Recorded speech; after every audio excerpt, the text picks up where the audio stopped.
Naintindihan daw ni Vice President-elect Leni Robredo kung wala pang napipili si President-elect Rodrigo Duterte na posisyon para sa kanya. Ang isa naman sa mga appointee ni Duterte na si incoming PNP Chief Ronald De La Rosa, suportado raw ang plano ni Duterte na magbigay ng pabuya sa mga makakahuli sa mga drug lord.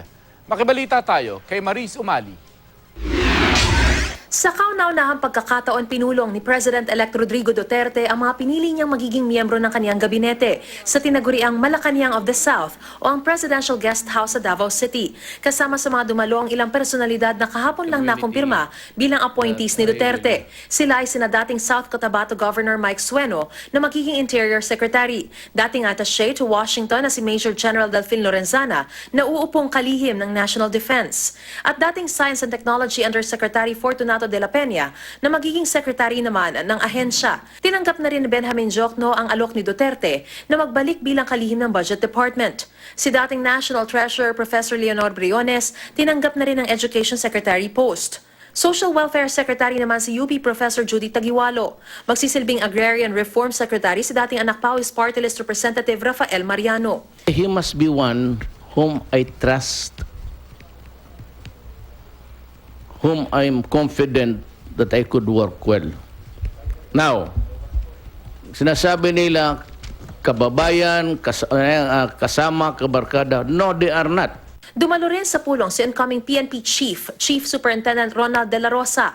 Napag-usapan daw nila ni Duterte ang pagbibigay ng bounty o pabuya ng pamahalaan sa mga makaka-neutralize sa drug lords at iba pang may kaugnayan sa drug organizations. Manggagaling daw ito sa sumobrang campaign funds. Additional motivation on their part yan. Kasi tatanggap sila ng pera na galing sa drugs.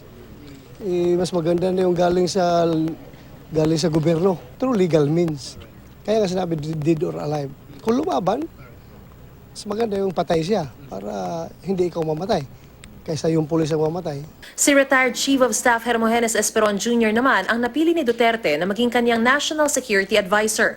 Sabi ni Esperon, wala naman daw siyang namomonitor na banta sa seguridad na hindi kayang tugunan ng militar at PNP. Iginiit naman ni incoming AFP Chief of Staff Lieutenant General Ricardo Visaya na gagawin nila ang lahat para makatulong sa target ni Duterte na bawasan ang krimen, korupsyon at droga sa bansa sa loob ng 3 hanggang 6 na buwan. Wala pa naman daw naiisip si Duterte na pwesto para kay Vice President-elect Leni Robredo. I am non-committal ako dyan. You know why? Kilala ko si Bongbong Marcos. I do not want to hurt him. Ayaw ko naman na si Leni, she should understand that he belongs to the opposite side. Well, there is no law which says that it's a compelling reason for her to be a member of the cabinet. Sabi ni Robredo, siyempre yung pipiliin niya una, yung buo yung kanyang tiwala. Hindi pa kami nagmi-meet ever. Kaya siguro it will take a while bago ibigay niya sa akin yung kanyang tiwala. Naiintindihan natin yon. inaayos na ng kanyang kampo na makakuha ng petsa at oras ng appointment kay Duterte sa Davao City. Alam ko na maraming ini-entertain si President-elect Duterte ngayon. Naghahanap kami ng time na hindi naman masyado makakaabala sa kanya. Anytime naman ako yung mag-a-adjust. Naghahanda na rin daw ang transition team ni Robredo sa pakikipag-usap sa staff ni Vice President Checho Marbinay. Mula rito sa Davao City, Maris Umali, GMA News.